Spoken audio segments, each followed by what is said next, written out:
Fire up the projectors, turn on your TVs, and adjust your antennas. It's time for the Screen Addicts Podcast. Welcome back to another episode of the Screen Addicts Podcast. I am one of your co-hosts, Cinema 00 Sosa. Damn you. Was that yours too? That was going to be my OOV. Oh, shit. You know what? It's okay because there are more than one double O's out there. Yes, in yes, MI6. there is. They have certain designations with the double O, and it starts from 1 all the way up to 9, I guess, because after 009, then it goes 010. Zero. So I say there's a lot. So yeah, technically there's only 9 of them. So based on those nicknames, we are definitely talking about Spies on this episode. So with the release of Mission Impossible Dead Reckoning Part 1, a mouthful of a title, we are going to be listing our favorite spies in movies and possibly in TV shows this week. And I was looking through the catalog to make sure that we haven't ever done anything like this before, and we actually haven't. It's pretty crazy that in the 7 years that we've done this podcast, there's certain things that we've never discussed. We have talked about spy movies in particular, like the movie in itself, like what our favorite ones were, but we never singled out the spies, which is really weird considering we've had Bond movies, Mission Impossible movies, and stuff like that. So that's exactly what our topic is going to be about later on in this episode, is our top 3 favorite spies. And until then, we are going to be doing our typical topics. And Chris, I've got a lot to talk about, man. I've got a lot to share. Well, then I'll go first because mine's going to be quick. Okay. And I just want to say that I still am pulling for Cam Gigande for the next Bond. Jesus. I know. I said that the last time we talked about spy movies. So our third episode, our third ever episode is like called 00 Screen Addicts or some shit like that. And we talk about who we would want, Bond, the next Bond. Yeah. Cause at the time, this was like around Skyfall, I think. And this was actually before Spectre even came out, because there was a point where people thought that Daniel Craig wasn't going to be coming back for another Bond after Skyfall. So the discussions were already being made. And that's on our episode 3 of this show, man. Way back when we were listing who our favorite actors to play Bond would have been. And of course, dude, this has got to be the longest running bit of this show, man. Cam Gigande. I saw him in something. I saw that he was casted in something, because every time I see him, I always send him like a screenshot of whatever it is that he's in, because your boy's still thriving, man. That's but right, it's just, man. It's really bizarre. He's going to come out one day, and it's going to be a blockbuster hit movie, and he's going to blow up, and then he's going to be in every role I've said he needs to be in, and people will be like, damn, TV Viegas was right. He called it almost a decade ago. You know, it's funny because when you look at that guy, when you look at this actor, and for people that may not remember who Cam Gigande is, he had a run on the OC. He was a Never Back Down. He's had some parts in certain films, but with his look, man, he seems like he could have been a superhero, or at least supervillain. Like, I mean, that's kind of been his thing, was that he was always a very physical type of actor and stuff. Yeah. But I don't know. Ooh, maybe he could be Gold. He could be what? Booster Gold. Oh my God. I don't know. Is he? I don't know if he has the personality for that, but he does. You know what? For you, you're just trying to peddle him off to anything that will take him. And you know what? If he knew, we should get him on the show. I'm gonna ask him if he wants to come on the show. I'm like, Cam, buddy, please do my friend a solid and like make his life. Your biggest fan, TV Viegas. TV Viegas is in Amarillo, Texas, and we have a podcast. Come on, Cam. Come and do it. Well, I guess with that being said, so Chris, what have you been watching lately, man? Oh, man, I watched the show that you recommended last week, Muscles of Mayhem. Oh, yeah. Oh, dude. You weren't lying that you blow through that show quick because it's so intriguing. And, man, like, you always know there's bad crap that goes on in Hollywood, and sometimes you just want to turn a blind eye to it because you just want to see these people as like superheroes, and they're idols and this and that. And I know back then we were definitely like, man, I want to be like Turbo or Nitro or these muscle just physical big guys. But man, they're like, through this documentary, they're human, and they went through a lot of stuff to film this show. They put these gladiators through the ringer, especially when they did their tour. They filmed non-stop, just go, and their bodies just, man, took a beating so bad. But watch the show. I don't want to give everything on the show away, but watch the show, see everything that they went through, man. It's insane. But it's a quick watch, like Steven said last week.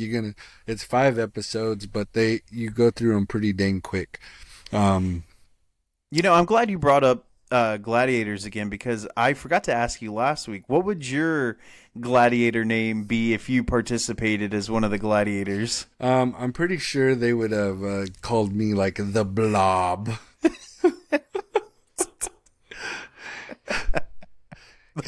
Yes, the Blob. I like it. I'll tell you what. Nobody would get through you and break through and conquer. There's no way. Like, your linebacker ass would swallow everyone. It'd be That's over. pretty funny. It would be great. I don't know what mine would be. I don't know. That's so funny, though. I was thinking about that when I was watching it. I said, man, what would be a badass gladiator name? Dude, you would be Stone. Stone? Yeah. And then Like it could, Cold? like Stone Cold, Steven Stone Sosa. It's perfect, man. I was thinking until I get eye surgery, I could be like Cyclops. Jeez. That'd be badass. I could wear a patch, bro, like a silver patch. It'd be sweet. No, they would just call you like Jack Sparrow then. You were a pirate. Pirate. Man, I don't know, but I loved that docuseries. It was so good. Did you ever watch the Arnold one? I haven't yet. Dude, you'll enjoy that one too. That one's only 3 episodes, and I think they're about an hour apiece each episode so of that. Quick again. And I think they're working on a Stallone one now. Yeah, so I seen that. And there was a preview definitely for that. I want to watch that one for sure. These are our heroes, bro. Right? Our heyday. I know, but now it's going to be sad to be like, oh, they were actually really bad people, or drug addicts or alcoholics. Yeah. So I don't know. That old saying, never meet your heroes because they'll just disappoint you, man. That's true. We'll see. But unless they meet us. That's right. Then they'll really be disappointed. We thought the Screen Addicts was the best podcast in the world. It is. Are you recording in your kitchen? I am. I'm happen to believe that most podcasters just randomly record in any area of their house, Yeah. That's funny.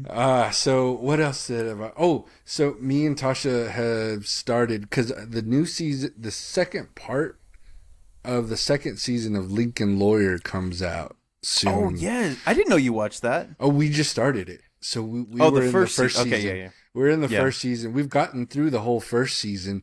Now we're in the second season. So, man, that's a good show. I really like it. It was really good.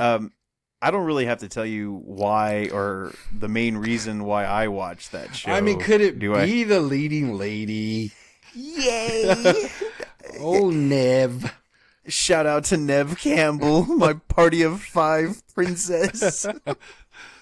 And she's really good actress. She's good in this show, and so I mean, she can play the drama part really good. Well, I was about to say that it was a really good role for her because she kind of wedged herself into this whole Sidney Prescott type of role that she's always been linked to Scream. So anytime you see Nev Campbell, it's just her name is synonymous with the Scream franchise. And I think by not participating in this newest Scream film, it allowed her to do The Lincoln Lawyer and season 2 of The Lincoln Lawyer. So it's really allowed her to Dude, and randomly, she was The Rock's wife in that Skyscraper movie.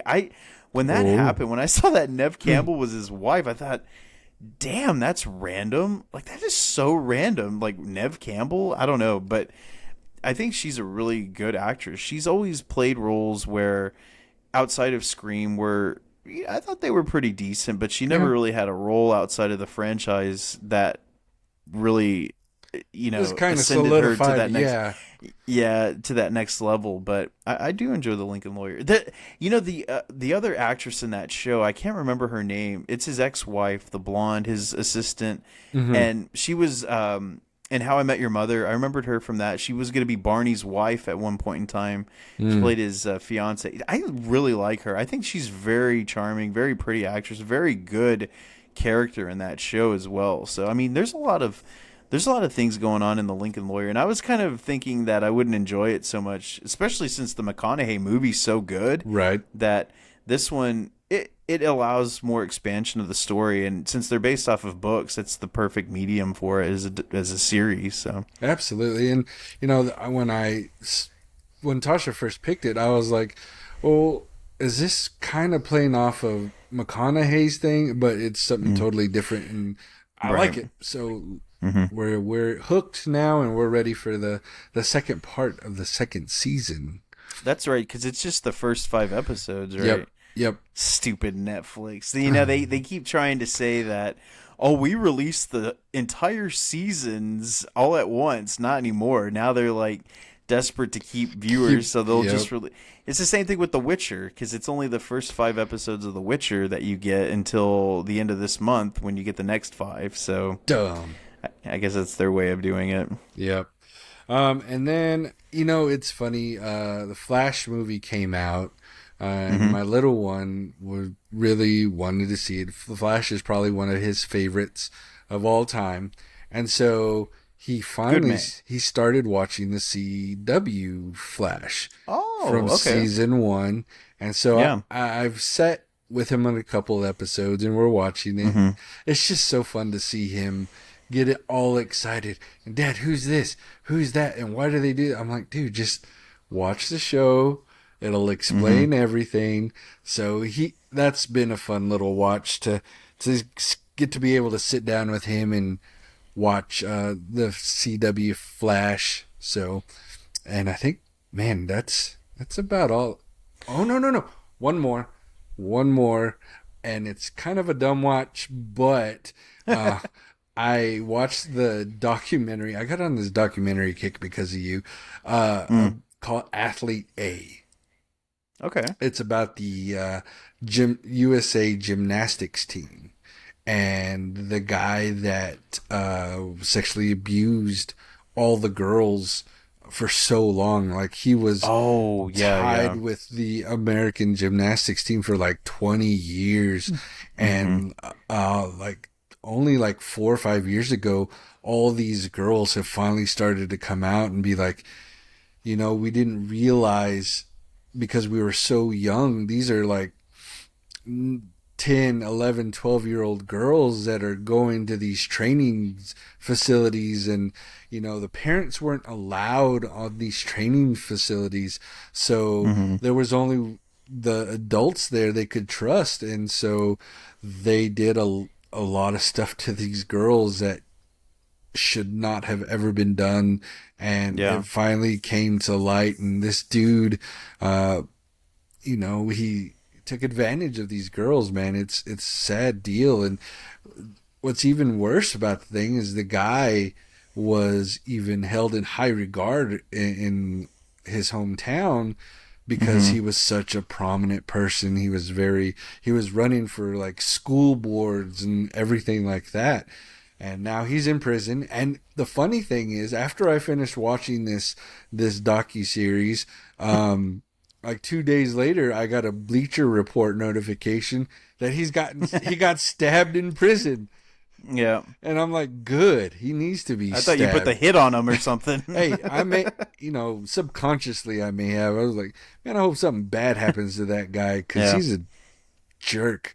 Well, you always hear about stories like that with pedophiles in prison, man. They get worked over. Oh, yeah. And, good. Rightfully so. Right. Yeah, I don't wish death upon nobody because that's taking it too far. But if he has to suffer the entire time he's there, I'm good with that, 100%. Yeah. So, but that's it for me, man.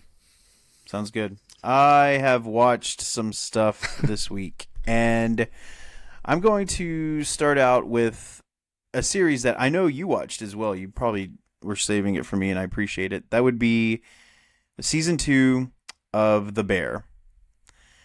Chris, this show is, by multiple accounts, the best show on television. I keep bouncing off of Ted Lasso, Succession, Barry, Right. but man, everything about The Bear, especially in season 2, was top level. And Dude. it from the acting, from the photography, the cinematography, the music choices, the editing. The editing in this show is so damn good that it is just impossible to keep your eyes off of the screen just because of how everything is.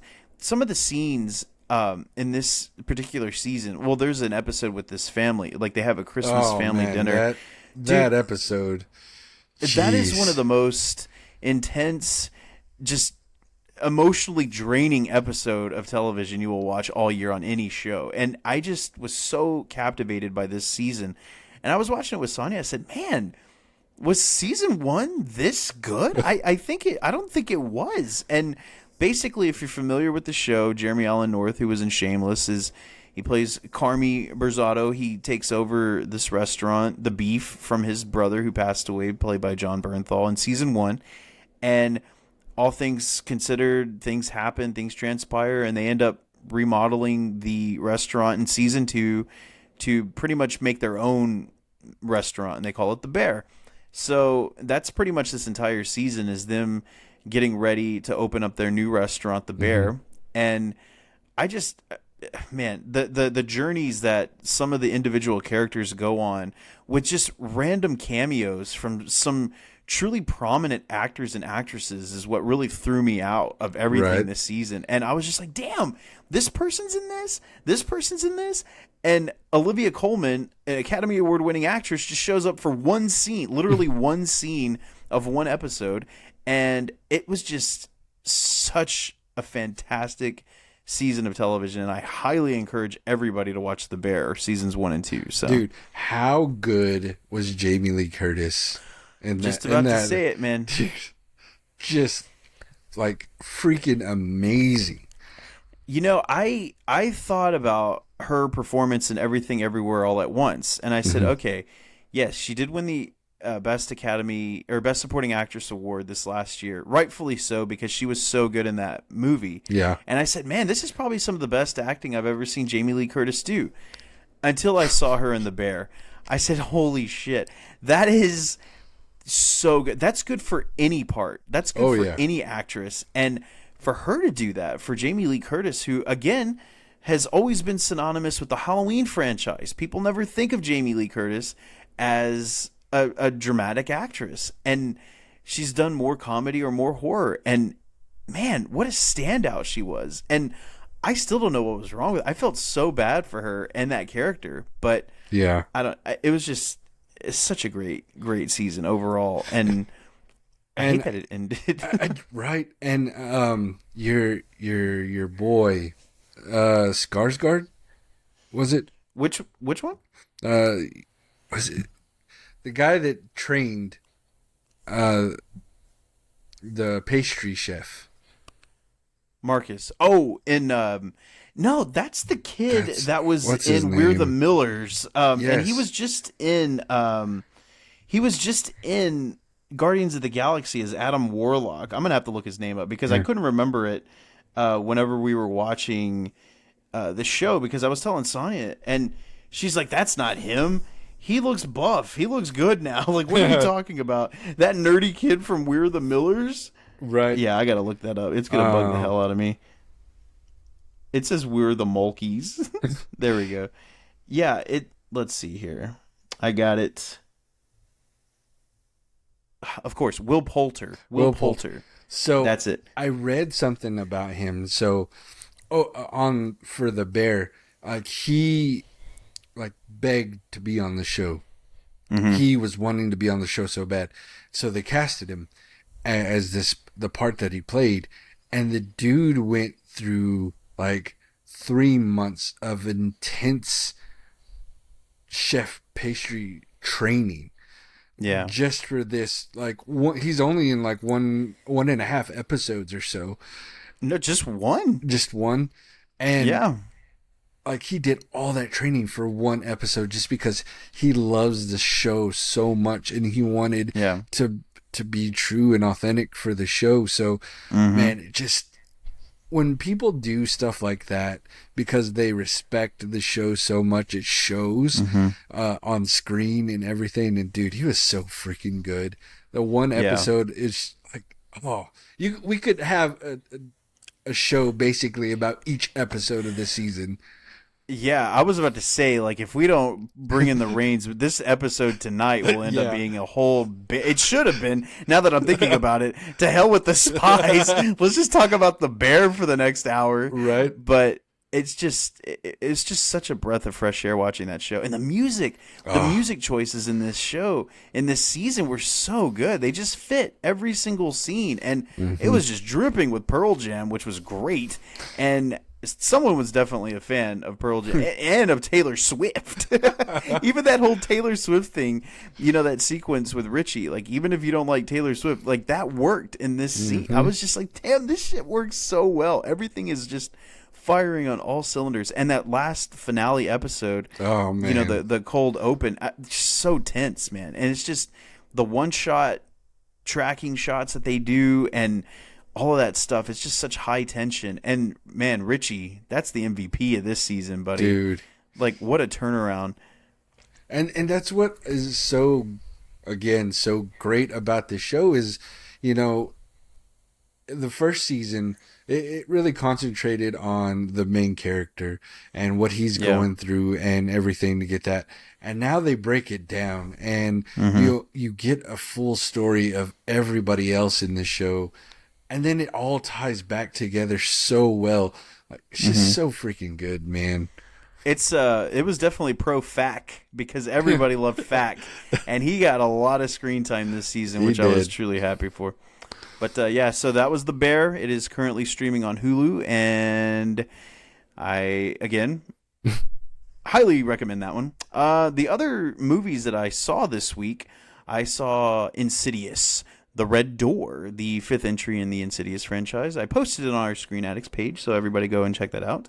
But the review is about the same as it is here. Didn't change my mind on anything. It was fine. It was pretty good. And I definitely had to bring Connor, because Connor personally loves the Insidious franchise. It's one of his personal favorite horror franchises. And I mean, you just watched it, so it's fresh on your mind too. Yeah. But I've got to say, man, this 5th one was okay. It wasn't bad. It wasn't great. It felt better, the familiarity of the family, the Lambert family coming back. But the way that it was laid out was a little bit disappointing in regards to scares. There were hardly any jump scares in this movie. The ones that they did have were pretty effective, but man, they were way few and far between. So if that's kind of what you're anticipating when an Insidious movie, this one definitely doesn't deliver on that account. But overall, the movie's still good. It doesn't really set up anything further, no pun intended, but it seems like it's closed off pretty well. So if they decided to not ever make another Insidious movie again, I think it's okay to leave it the way that they did. And no Rose Byrne, hardly a lack of Rose Byrne really helped, because I love Rose Byrne, so that wasn't that great. But and also again, it was a Patrick Wilson's directorial debut, so that was pretty cool. So that would I recommend it? Yeah, I would recommend you watch it. If you like the other ones, I would definitely suggest you watch it. It's definitely better than the prequels, the ones that they did there. Although you did like Chapter 3 as much as the other ones, though, right? I did. I really did. Yeah. So I guess, I mean, it falls in line with the rest of them, Good. I still like the first one the best. But another one that I watched was, how could I forget? Regal Theaters just opened up the Regency 11, our new movie theater here in town that's been closed since the hurricane. There's been issues with contractors, issues with building permit codes, all this and that. So they never were able to demolish and build a new movie theater since the hurricane. So we've just been going out to the one at the beach, which is a little bit of a drive. It's not just down the street or anything like that. This one's much closer to the house, which is great. But man, this is a Regal theater. It's got the 4DX option. It's got the ScreenX option. It's got the RDX option. It's got the R2D2 option and whatever other options that they got. But it was pretty nice. It was very cutting edge as far as how it looked. So that was pretty cool to see a new theater, and how it looked was like, damn, this might be too nice for Panama City, but okay. And so I went and saw Sound of Freedom because that was the only thing that they were previewing that we haven't watched yet, or that I haven't seen yet, because they only had Indy, Mission Impossible, which I'm going to talk about here in a second, and Sound of Freedom, Elemental, and what was the other one? I don't remember. I was hoping that they were showing Asteroid City or No Hard Feelings, because I hadn't seen either of those two, so they're not previewing those yet. But they did have Sound of Freedom, so I went and saw that, because man, a lot of people have been talking about this movie, a lot of buzz about this movie, and I'm kind of wondering, okay, I think I know what I'm getting into here, but then I went and saw it, so I watch everything. I don't care. Man, it was okay. I don't know if I was anticipating some kind of like high action movie, like, you know, a Liam Neeson Taken type of scenario, but it wasn't anything like that. It was a lot more grounded, and it's basically getting the point across the human trafficking, especially pertaining to children. And Jim Caviezel plays a man who heads up this division of I guess it was the FBI or the CIA that specializes in human trafficking, and he finds a little boy, and he while waiting for the father to come home, this little boy, he has a bond with him because, you know, he thinks of his own children, and his boy tells him that his sister's still out there, so he takes it on his own personal mission to go and find his sister. And man, it was pretty good. It was really intense, and people were like, oh, I don't like how it was showing a lot of, you know, things that were very uncomfortable. I'm like, yeah, well, that's kind of the damn point. You know, right? It's like the point of art is to make you feel something, whether it's negative or positive. And what was funny about this is that Angel Studios was the financier for this movie, and that's a religious and Christian-based production company. So every time I see a movie that's kind of religious or Christian-based, I always think, okay, well, the budget for these movies aren't going to be that great. You know, it's going to kind of look like it's a minimal production, and not a slight against them by any means. It's just they're working with what kind of financing options that they have. But dude, this movie was shot very well. It looked pretty wide scoped. So they put some money into this production, and I think it was $11 million that they raised for this film. And wow. They spent every single dollar of it because it looked pretty great as far as the financing goes. And yeah, and you know, you can run into the whole gambit of Hollywood blocking it and not showing it and this and that and stuff. And I don't know, I don't need to get into any of that stuff, but I can watch and I'm thinking, well, yeah, you're talking about, like, you know, your implications are like Jeffrey Epstein's island and stuff in this movie. Yeah. You know, they don't want any kind of affiliation or tie to that, so it's better for them to just not show it in theaters and this and that, which I think everything should be shown, whether it's something that you agree with or not. But again, Sound of Freedom, not bad. So it was a little long, but not bad. It definitely won't be getting any Oscar buzz. Oh, right. No. And you know what's sad is, like, Caviezel in this movie's really good. He's really good in this movie, and he gets so emotional. And man, and you know, we were talking about the pedophiles in prison and stuff. Well, you know, he finds them, he baits them, traps them, and in certain circumstances he'll see or hear something, and then you see it in his face, like he just wants to rip this guy apart, just tear him to shreds, but he can't, because, you know, he's got his loyal code to his job, and he doesn't want to lose his job. Right. But the best that he can do is just, you know, send him to prison and stuff like that. But you can see it on him. You can see the pain, and then he'll go home and like decompress and see things like that. It's like, I have a cousin that works out in Flower Mound. He specializes in child cases, you know, like with kids with abuse. I mean, I don't know how he does that job, man. I just shout out to him because, you know, my cousin Scott, because I don't know how he does that. I mean, that's got to be one of the most difficult jobs to do. But you know what? He says, well, somebody's got to. You know, wouldn't you rather have someone helping than not? I'm like, well, yeah, of course. But I don't want to do it. I mean, I couldn't do it. That's just such a terrible, terrible endeavor. But I'm glad that people are out there trying to help in that scenario. But yeah, Sound of Freedom, it's definitely lived up to the hype of it. I have a question for you too, because Yeah. there's a thing going on about this movie. So about, I think, a quarter of the way through, halfway through, a lot of people are experiencing the AC turning off in the theater.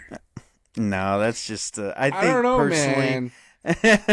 I heard that from someone today too, but I don't think so. And the only reason I bring it up, one of my friends went to go watch it here in Amarillo, right? And the AC cut off, and she got hot. Yeah. And she was all like, when they were leaving, they gave them free vouchers for a movie, and they're like, we're sorry for the discomfort, this and that. And then she goes home, gets on TikTok, and there's this whole thing about AC's turning off during the movie, and they think it's part of the ploy for the movie. I don't know. If you've experienced that, I would love to know. I just want to see if it. You're not the first person to bring that up too. I was talking to my mother-in-law because they wanted to go see it, and they were asking me if it was really bad, like if she would be able to watch. I'm like, yeah, of course. It's not. It's PG-13, so I mean, it's not going to be too intense. But she brought that very story up, was that someone in Jacksonville went and saw the movie, like a friend of hers in Jacksonville, and then they said that they turned the AC down or something like that. But I'm like, I don't know. You hear a couple of conspiracies and you attach to it, so you kind of want to believe that's the case. But my thought is that if there's ever any kind of issue where someone is going to prevent someone from watching something, they just won't take the movie in the theater, because you're still not, I mean, if you sell a ticket, you're either refunding the ticket, so you're not making any money off of it, so why waste the point? And the fact that they have to purchase this movie, every single digital file that is being played at any multiplex has been purchased for licensing and distribution. So why would they bring money into these theater, or like spend money from these theater corporations to not show it? You know what I mean? Like, that doesn't make any sense. So if you get into the logistics of things like that, it's fun to believe so, but my AC was crisp and clean, and I felt pretty damn comfortable, especially in this Florida humidity. So I don't know how far that goes. The only selling point would be, is to me, for this conspiracy to be true, is like, you went to a brand new theater. Yeah, everything's that's true. brand new. And if it would have cut off or seemed a little bit off, then I'd been like, that's some shit, because that's a brand new theater, shouldn't have any problems. Yeah. But yeah.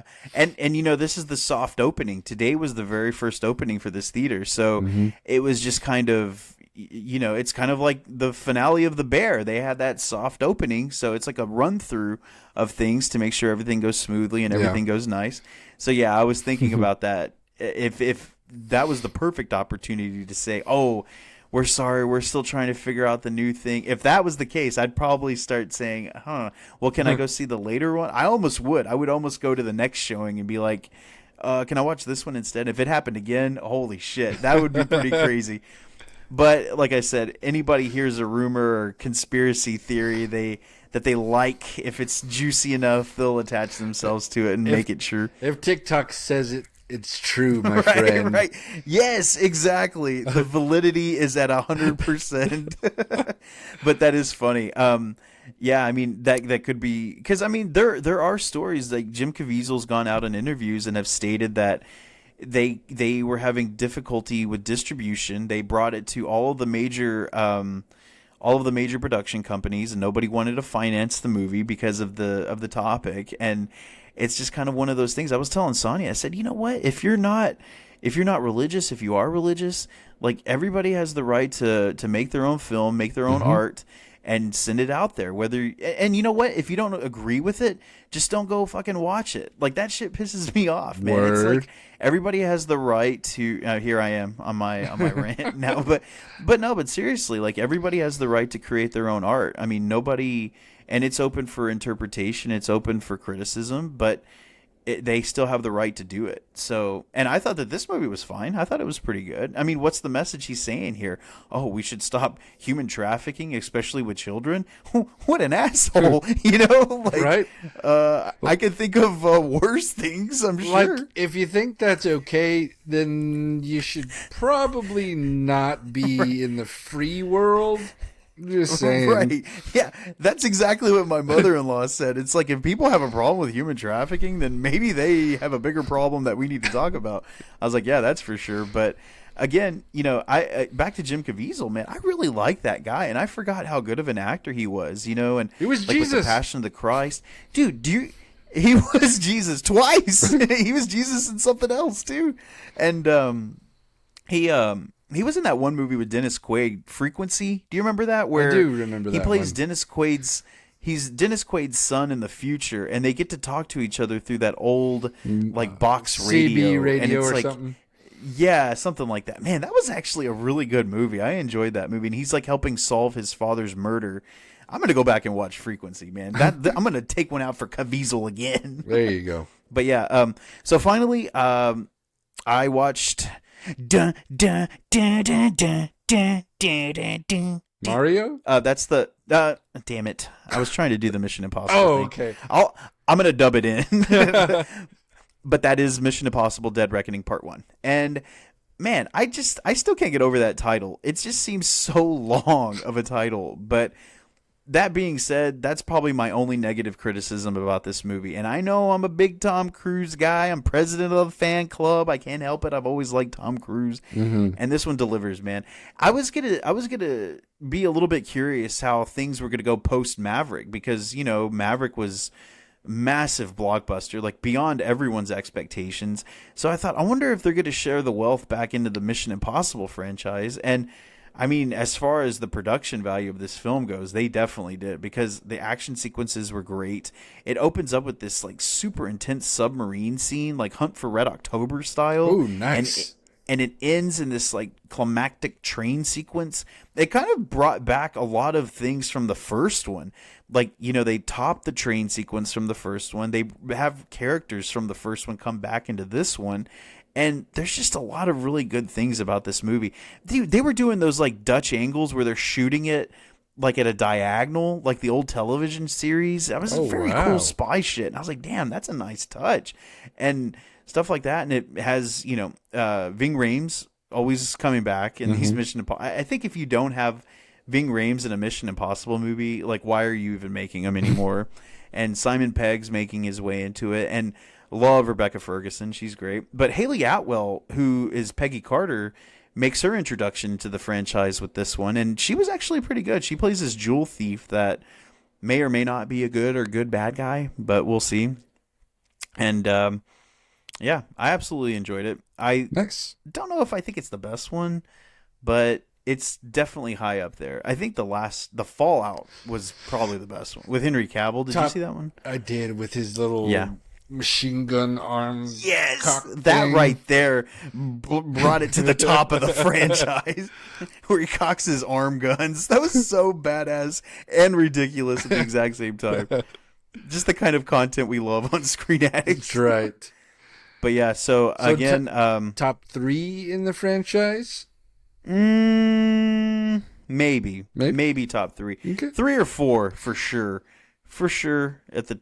Yeah, maybe. I don't even know. I need to rank my Mission Impossibles. All I know is like Mission Impossible Fallout, Ghost Protocol, the first one, then maybe this one. So yeah, okay. like 4 or 5. Maybe it wasn't that great. I don't know. But I don't know. I probably reworked the whole thing. But yeah, if you're a fan of the franchise, you're going to be a fan of this one, because it's just getting bigger and better. And again, it's part 1, so part 2 should be coming out next month, but I'm not entirely too sure yet. So, with that being said, on to our headlines. Okay, first headline that I have is, speaking of spies and stuff, the Amazon Prime series Citadel with Priyanka Chopra and, oh my gosh, the guy, Rob Stark. What's the actor's name? I already forgot. Poor guy. Anyway, Citadel him. is a huge bomb for Amazon Prime. And it's actually their first series that they didn't get any kind of a positive return on it. And man, they pushed this show so much. Like everything was Citadel. Yep. They're talking about trying to sell it on the concept of the story and this and that, but man, it just totally tanked, and they are standing to lose $150 million on that series. So I don't know like how the return of streaming and numbers, and I don't know how that works. Like maybe they just spent so much on marketing, which I do believe would be the case because that thing was marketed everywhere. But yeah, as far as it looks like now, Prime Video has its first bomb. And you know what? It's going to happen to all the streamers. And it led to an interesting note about Netflix. You know how Netflix last year was releasing, and they were bragging about the fact that they were releasing one new movie every single week. Yeah, they're not doing that anymore. Oh, they're like, heck no. They're like, okay, we're spending way too much, so we're gonna probably give you like maybe one or two a month now instead of Well, they're losing money too by their subscription stuff, and so yeah. But that was a bad look. That whole adding a member and extra member and shit. Now I got to help my mom try to figure out how to get onto my profile again. But did you see that Citadel by any chance? I didn't, man. I like you said, I saw it everywhere. There's just a lot of other stuff that I'd rather watch first. Maybe that's the problem with it. It just didn't really pique anyone's interest, you know? I mean, that I can relate because I didn't really seem all that interested in watching it either. But yeah, maybe he should stick to The Bodyguard because I think that was a bigger hit for him on Netflix. Oh, yeah. But so yeah, next headline I have here. Ooh, the trailer for Warner Brothers Pictures' release of Wonka had dropped. Oh, so good. And it does look really good. I was really surprised by how good that looks. And of course, it said from the director of Paddington, so you locked me in. I was about to say, as soon as they put that, Steven he was done. He was like, yep, this is going to be great. Shout out to Paul King, man, is making magic. And, you know, as far as, like, Timothy Chalamet, I thought, yeah, he seems like he could be charismatic enough to play Willy Wonka. And he has to be a young version. I didn't realize he was that young. Dude, he looked of a Wonka. really young. He's like a kid. But I think also one of the funniest things about that trailer was Hugh Grant? As an Oompa Loompa, which... How did he say? Damn it! Did I say Lampa? Yes. I didn't say that. Damn it! Oompa Lampa. Oompa Lampa. He was in a little like glass jar that made him look like a lamp. You know, I don't know. That's what I was probably thinking. Damn it! I'm never gonna live that down. They're going to be freaking messaging us on our boards. Like, I'm about to make a meme where it has a Oompa Loompa with a lampshade on his head. Oh, my God. What have I done? All I wanted to do was give Hugh Grant a shout-out. Now I hate him. But it does look good. It really does. Loompas and Lampas. I'm all in on Wonka. And I guess it comes out this fall or winter. No, this Christmas. This December. It's in December 17th. Somewhere. Yeah, December 17th. You're right.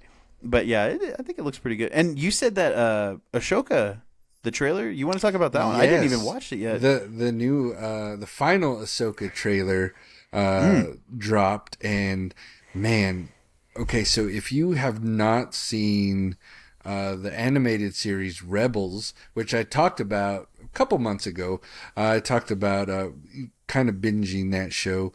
There are a lot of characters in Ahsoka with this one.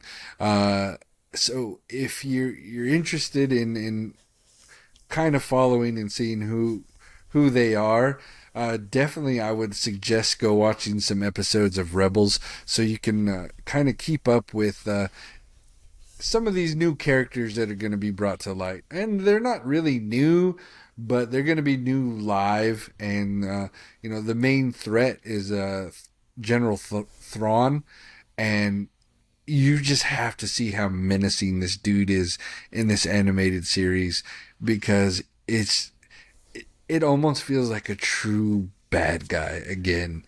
Like, I know we've talked about it last couple of weeks about, we're not getting true bad guys. Everybody has to have a heartfelt story or why he's bad, this and that. Thrawn is a dick, and he's mean, and he don't care, which is amazing. So we need more dicks. Whoa. Well, as far as jerking dicks, never mind. Damn it, Chris. No, I meant like villains. Oh, we went too far. Hey, too far. No, I needed something for you that was worse than the Lampa. Gosh, damn it. Well, now we gotta mark the not suitable for kids ticker on this one. But anyway, so go watch Rebels.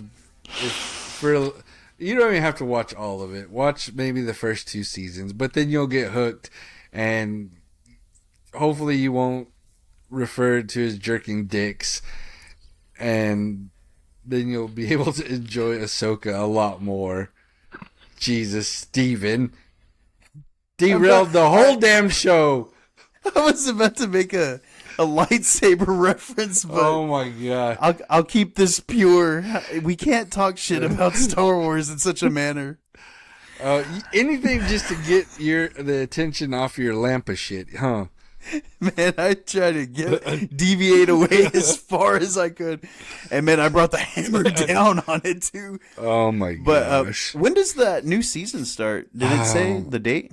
I think in August sometime is what I want to say. I don't remember, but so it's coming up pretty soon. Yeah, it's coming up really soon, okay. Which is I can't wait. I think it's from the trailers. It looks to be one of the best, right underneath Andor. I think we'll see though. Yeah, because I mean, this isn't like breaking news, but Rosario Dawson's pretty great as that character in the few moments that we've seen her in, so that's pretty exciting. Absolutely. Can't wait to have it like completely fleshed out. A lot of people, Obi-Wan, I don't know, man, it just didn't really do it for me, bro. And it didn't do it for a lot of people, man. Like, yeah, that was kind of weird. And now they're trying to say that they might make a season 2 of it, and I'm like, oh god. Unless it's going to be improved, or just don't do it. Oh, that reminds me. Did you start Secret Invasion? Marvel's Secret Invasion? I haven't yet, but I started it, but I'm just like, oh my god, this just feels like the same old Marvel stuff. I don't know, but man, all the Marvel fanboys and all the Marvel lovers out there are saying this is one of the best Marvel series there is out there. Man, I heard I heard that about Moon Knight too, and that was the drizzling shit. Moon Knight was horrible. Moon pie. Oh my gosh! But I do think that Secret Invasion's probably a lot better handled, considering Samuel Jackson is taking his time to do it, and when it centers around someone as centralized as Nick Fury, I think that's a better. I don't know. I started it. It's okay so far. I haven't really gotten further into it, but I think I'll watch a little bit more of it, obviously, because I'm hoping that it's good. Yeah, I need a good Marvel property because aside from Guardians, it's just been kind of meek in that department. But other headline last trailer headline, the Blue Beetle trailer dropped. Oh shit, that's true. Yes. Oh my god.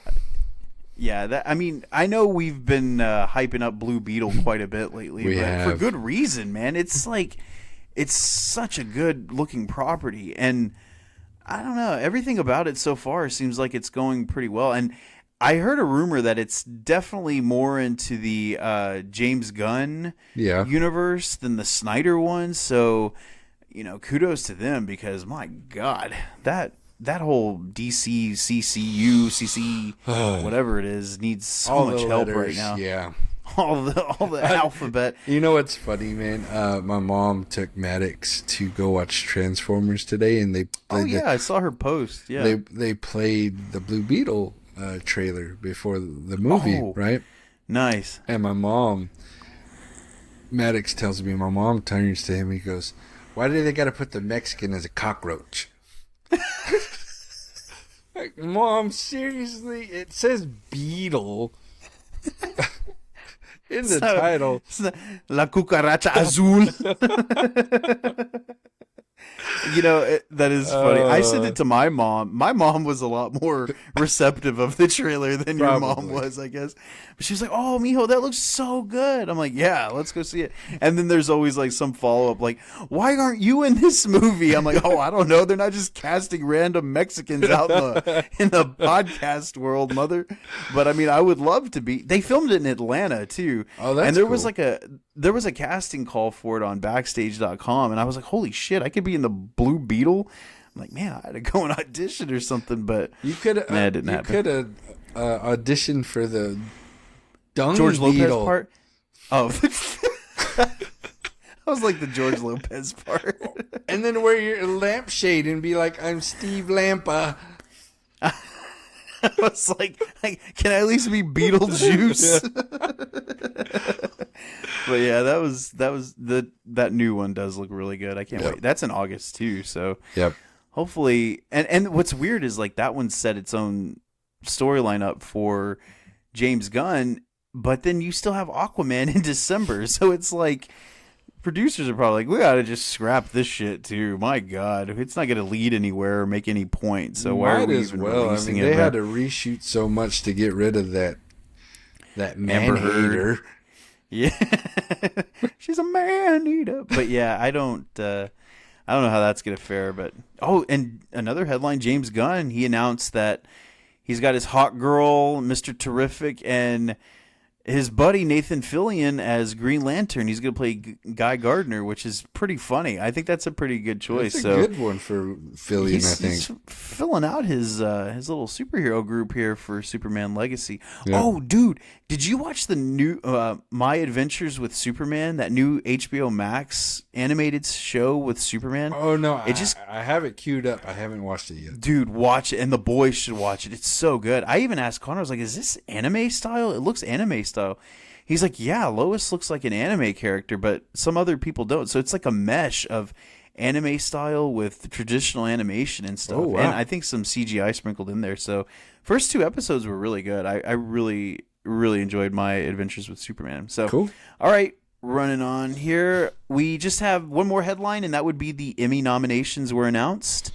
And man, it's not really a surprise to too many people, I guess. I'm just going to say the series nominated for Best Drama, Andor, which is kind of surprising, Better Call Saul, The Crown, House of the Dragon, The Last of Us, Succession, The White Lotus, and Yellow Jackets. So out of those, man, I guess I never watched The Crown. I don't think a lot of people have. It's really funny.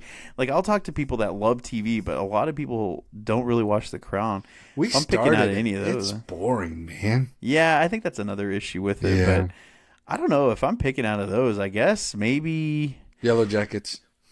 I haven't watched it, man. Oh, but I do have good news that Paramount acquired Showtime. Yes. So with Paramount Plus, I can watch all the Showtime shows. So now we can start Yellow Jackets. You know what? I think I might put that on for Sonya and me, because now that the Bear is over, I think I'm just going to play it, and she'll just suck into it.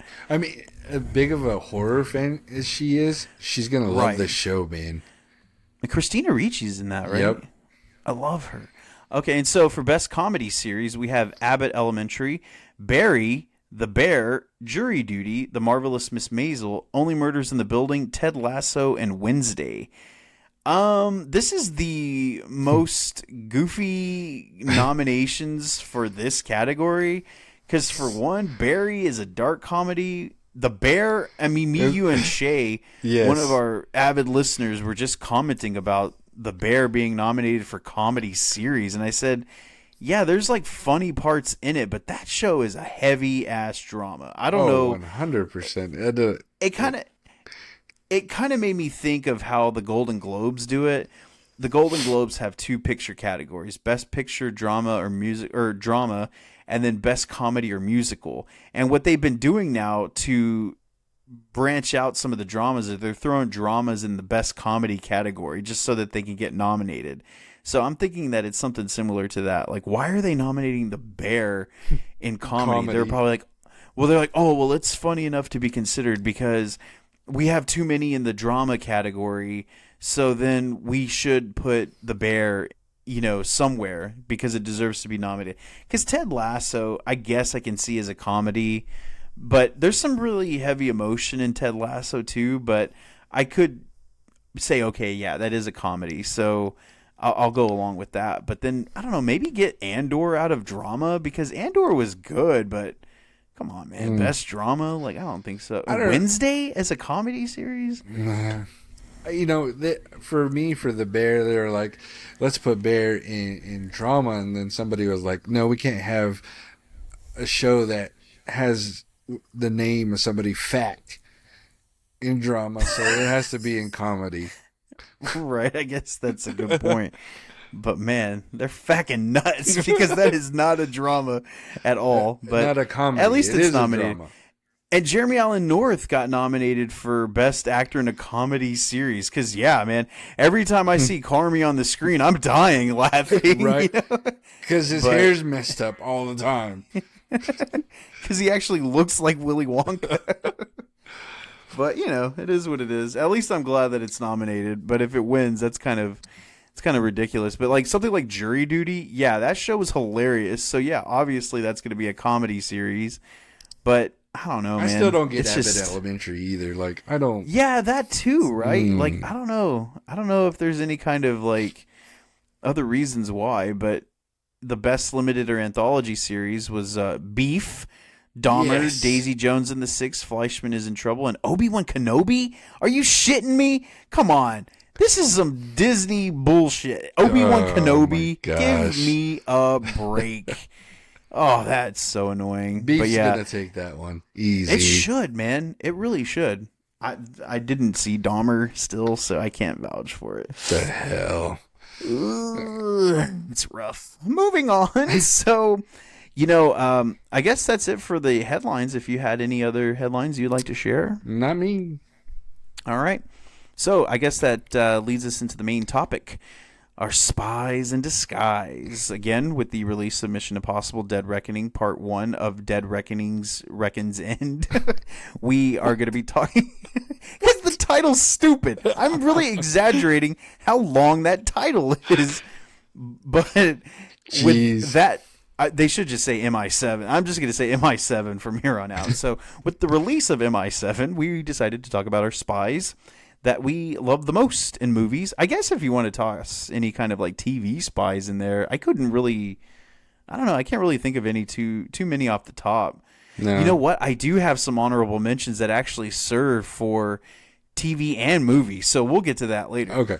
But so I guess Chris, start us off, man. Who's your number 3 favorite spy on the tube? So number 3, man, it was a tough one. But I do have to go with Austin Powers. Yeah, baby. Man, I mean, it's probably Jeremy's favorite because he loves Gord. I love Gord. Dude, I can't even do it like Nobody Jeremy can do it like Jeremy. Nobody can do it like Jeremy. I need you to go back in previous episodes and just cut him in here. Yeah. I'm gonna hey, send us a sound clip. See, this is what I was talking about. I was listening to these older episodes with Jeremy. I was like, damn, I kind of miss Jeremy. It's been such a long time since he's been on. But maybe we can get him on soon. It'd be great. Yeah, we should do it. Maybe like record on a weekend or something. Yeah. But yeah, man, the Gold Member, easily the worst of the franchise. But damn, you couldn't tell that by Jeremy because that dude was just infatuated with Gold Member. He would say that, I love gold, like nonstop all the damn time. I'm like, Jeremy, what are you talking about? Like, stop. But Austin Powers, dude, that's a good pick. Dude. It's, if you love him, you love them all. And if you hate him, you still watched it. Right, yeah. And then all the other characters that came along with the Austin Power franchise, you fat bastard, your Gold Member, and Dr. Evil, of course. Of course. And then Mini-Me. So it's just such a good franchise, so funny. And that's why he's my number 3, Austin Powers. Do I make you horny, Chris? Every day. You're like, you really didn't sound like Austin Powers, so it's just like I'm thinking you're asking. But yeah, Austin Powers, that's a great franchise. And I know we're running a little late, but it's funny how that first movie was a flop at the box office, But back in the day, man, if a movie hit at the video stores, Oh yeah. if it made money in the video stores by rentals and purchases, that's essentially what made it have sequels, because that first Austin Powers was a flop. But something happened a year or two before The Spy Who Shagged Me, which was the second one. People were renting it and nonstop. And dude, everybody was talking about it more after the fact and how funny it was. And then so by the time the second one was greenlit and it came out, it was a huge hit, just massive hit. And I think the second one's my favorite one. I think the second one's actually funnier than the first one. And then Goldmember kind of, it was a little bit of a bummer, but I wouldn't mind if Mike Myers decided to go back and do that. Because that one show that he had on Netflix last year, oh my God. See, I already forgot the damn title of his show that he had last year, where it's basically like a bunch of United Nations members. Oh, the triumvant, the triumvant, or the hell, the prima verte parmesan. I don't know. It's something like that. Parmesan, but, yes. It was so stupid, and I was very disappointed by that show. But I was kind of hoping it was a return to glory for old Mike Myers, but apparently not. Nah, he just number three. He just needs to do another Austin Powers and then for sure be done. My number 3 is actually a movie that was a one-off movie, and it kind of made me think about it watching that Arnold Schwarzenegger docuseries, because I was like, I love this movie. My number 3 movie is True Lies. Well, my number 3 character is Harry Tasker in True Lies, because James Cameron came out, said, hey, let's work together on this spy movie. Arnold had seen this foreign film, brought it to Jim Cameron. Yeah, this sounds good. Let's make a movie together. And they decided to make True Lies. And I absolutely love that movie. It's just nonstop. It's 2.5 hours long. Doesn't feel like it. We spoke about Jamie Lee Curtis at length earlier in the episode with The Bear. She plays his wife in this movie. And not only is she hilarious in this movie, but she's got so much physicality going on in this film where she's like aggressive. Like she's fighting people. She's fighting Tia Carrere, Mike Myers' girlfriend from Wayne's World. And then, dude, like the scene where she's like stripping for Arnold, I was like, oh, okay, Jamie Lee, like not bad. And just everything about her role in that movie was just so great. And the action sequences where he's fighting that F-16 fighter jet, True Lies is so good. But Harry Tasker, it's Arnold Schwarzenegger as a secret spy. Like what other kind of credentials do you need for this list other than Harry Tasker, played by Arnold Schwarzenegger, for my number 3? So my number 2, I guess, or do you want to do your 2, or I'll do my 2. We'll go that? back and forth. All right, go. Yeah, let's do that. Okay. Let's see. My number 2. I'm going with a more recent spy, and my boy Eggsy from Kingsman. Man, so why this is number 2 for me is because for so long, the only thing you think of when you think of a spy movie is obviously James Bond. You come out with this squeak. Is that a spy in your house? It is. It's a dog spy. It's a dog spy. But then you get out of there, Chris. Hey, would you stop? Anyway, well, Kingsman drops, and it's just a full action-packed movie about spies and everything that goes along with spy movies. And you have Taron Egerton, however you want to say it. Egerton, yeah. Just kind of comes out of nowhere for me. And he just plays this amazing role in Eggsy in this, and it's so good. And it's so good that they have multiple movies now, and then you get Channing Tatum as a spy. A Western spy.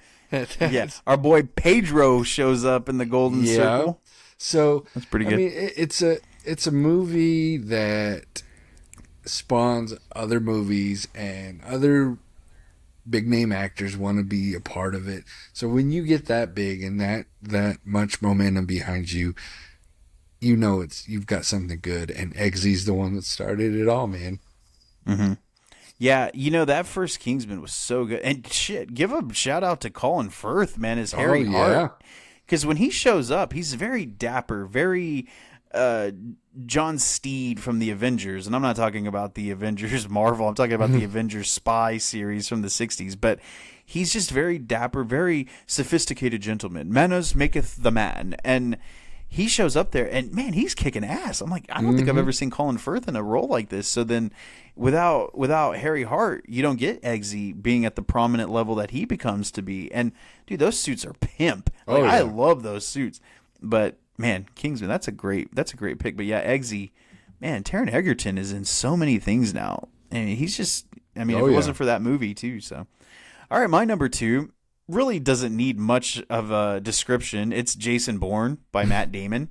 When 2001, The Bourne Identity was released, it was based off of the Robert Ludlum novels, and nobody really knew what to expect from this movie. And when it came out, it was so fast and frenetic, and the editing style, like, it basically changed the Spy series from here on out, because at the point we had only had James Bond.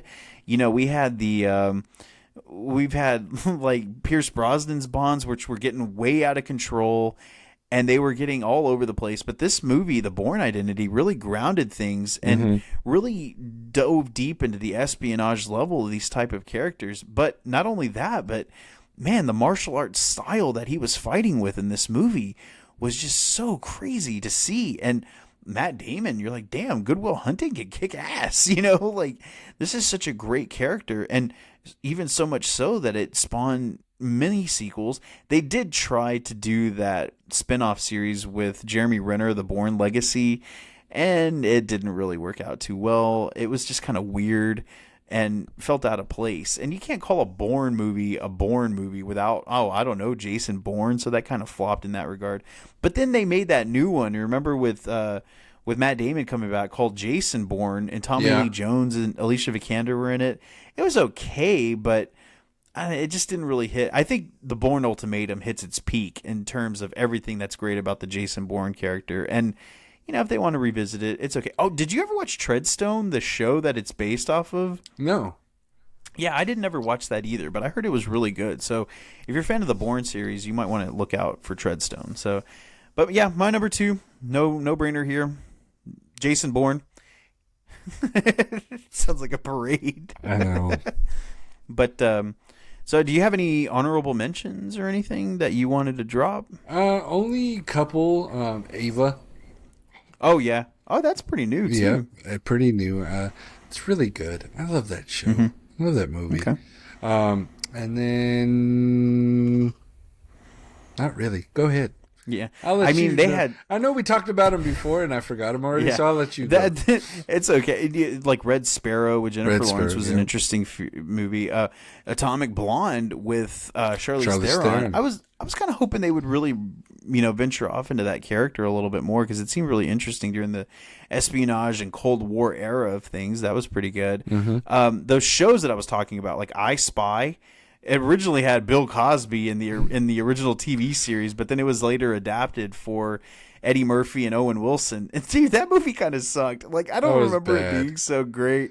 But then, of course, there's another great one, Get Smart, the Maxwell Smart, and then the TV series of that was actually pretty good. But then the Steve Carell movie was actually really good. I really enjoyed that with Anne Hathaway is, what was her name? Agent 99? Isn't that her name? Agent 99 or something like that.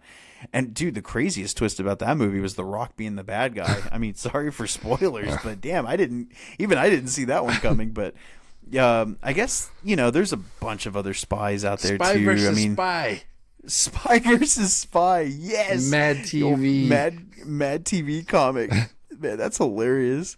Yeah, I guess that's all I really had as far as like honorable mention. I know we can't really skew the lines into assassins. Like people seem to think that like John Wick and all those assassins. But we did do an assassins specific episode a couple of weeks ago. Yeah. So when Wick came out, but this is a little bit different. Spy with Melissa McCarthy. That's another cool one. Oh my gosh. They're very specific. What was that stupid cartoon? Spies in Disguise. We were just talking about that.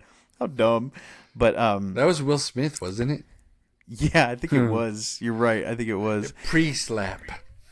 So I'll go ahead and give my number one because you kind of have the ultimate. Yeah. So my number one, no shock here. It's Ethan Hunt, played by Tom Cruise in the Mission Impossible franchise. I said to Chris, I was like, please just let me have Ethan Hunt. You can literally have anybody else because he is my favorite. Again, big Tom Cruise fan.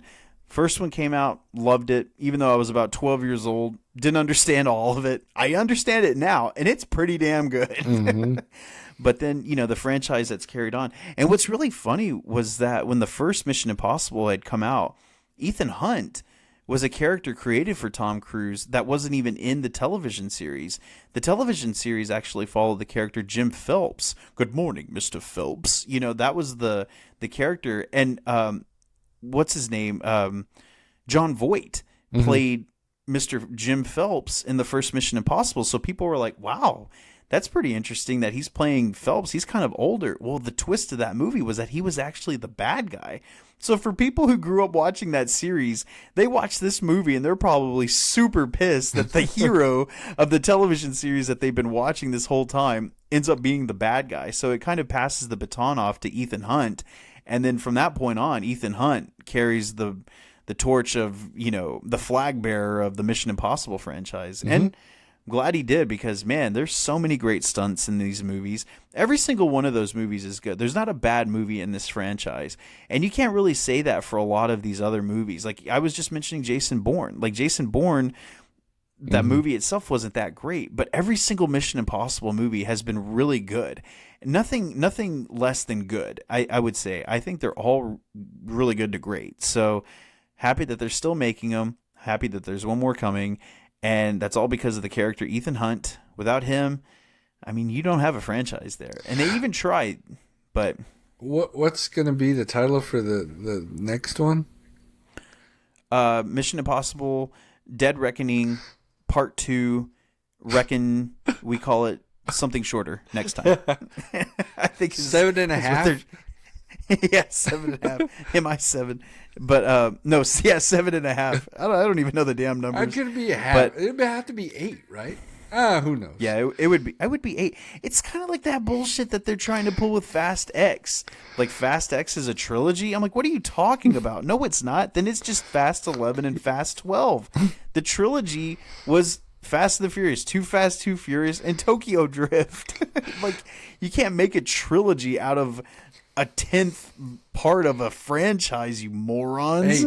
Hey, can I suggest to Hollywood, if you're listening to the Screen Addicts podcast right now, have they already filmed the next Mission Impossible? I think they're wrapping up on some stuff. Yeah. So I really hope the main villain is kind of Australian, because then you could call it Mate. Mate. Yeah, M8. Mate. Yeah. So my number one has just been... I tried to do a Steven joke and didn't go over. It did. I just would rather do it myself. My spy just got caught and captured and killed. Mate.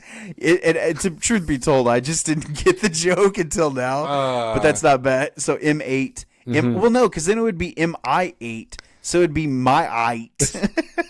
My 8. Heavy accent. My-ite. I can hear it now. That's not bad. We should pitch the idea. Absolutely. But until then, number one, Ethan Hunt, played by Tom Cruise. So, Chris, please, for the love of God, tell us your number one. Yes. Finish him. Oh, man. So, my number one ultimate spy ever from back in the day to now, James Bond. And pick your Bond, man. They've all been pretty damn good. I know we've talked about who our favorite has been, before. I think, yeah, we have. Daniel Craig is great. Daniel Craig, Pierce Brosnan. But damn dog. It's a generational thing, it is. I think. It really is. Us, I think it's going to be that Daniel Craig, Pierce Brosnan, and then our parents are going to be, Sean Connery, maybe sooner than that. And so, Roger Moore, I think was my dad. He said, I like the Roger Moore movies. He's like, but I like Bond.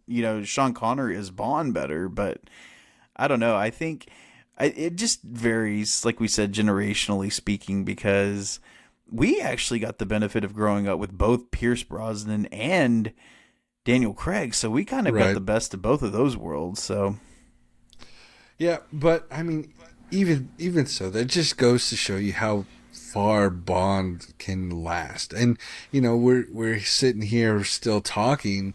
Who's going to be the next one? So Cam is going to be a good step in.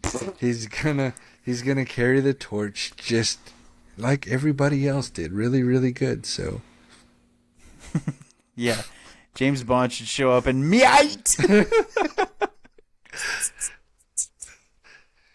Damn it, Chris. What?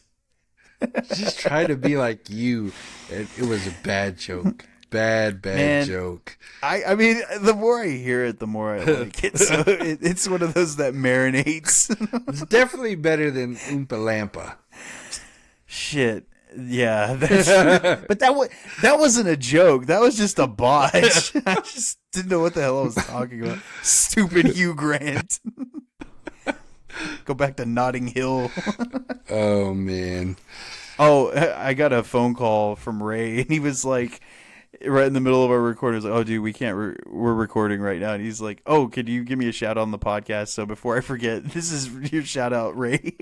Ray, if you make it to 1 hour and 15 minutes in the show and you hear this, I'm going to give you. There's a keyword. The keyword is going to be James Bond. And in a month, when we see each other, and you tell me this, and I know you listen to the show, the rest of the night, your drinks will be on me. Oh, shit. Can I get that same deal? No, because you're already on the show. I want to see if he listens to the show. All right, we'll see. We'll see. But back to James Bond. Yes. Good pick. Solid pick. It's just the same thing. It's like, what doesn't need to be said that has been said for the last 60 years of the character? It's just such an iconic spy. The best of the best. He is. He is what everybody else bases their spies on. Pretty much. So. All right. Cool. I think that's it, my friend. We were long-winded tonight, but very well. I mean, the bear probably took half the episode, but it's okay. As it damn well should have. I feel no remorse in talking about the bear. I don't either. So maybe I'll be good enough one day to be like a chef in the background. That'd be badass. Cousin, you know what you're doing on that beef. I'll tell you that much. All right, guys. On that note, thank you for listening. Thank you for taking this long journey with us tonight. Hopefully, do Steven's trick. When you listen to podcasts, listen to it at 2 times speed. You'll still be able to understand us, but you go by a lot faster. So do that. But again, thank you for joining us tonight. Wherever you're listening to, whether it's Spotify, Apple Podcasts, iHeartRadio, any of the things that you listen to podcasts on, you're going to find us there. And then go ahead, since you're here, subscribe, and then leave a review. 5 stars would be great because it helps us get seen a little bit more, and we need to be seen a lot more. We love our faithful listeners for sure, but we'd love to gain some new ones. So tell them, tell your friends, tell your family, tell strangers walking down the street about the show. Because we'd love some more and new listeners. It would be amazing. If you are on the social media world, go ahead and follow us there as well, whether it's Facebook, Instagram, TikTok. Maybe a Threads here pretty soon. Who knows? But all you got to do is look up Screen Addicts Podcast. You were definitely going to find us. Look for our cover art. It's all the art on all of the profile pictures. It's all the same. So look for us there. And then on Facebook as well, go and join our private group called the Screen Addicts Fanatics. Become one of our fanatics, because that is where we are most active, dropping all the trailers, dropping all the movie news, TV news, all the things. And we have some really, really fun people on there that like to share a lot. And it's an amazing time over there for sure. So follow us on the Screen Addicts Fanatics. And I think that's it, man. I think that wraps us up for tonight.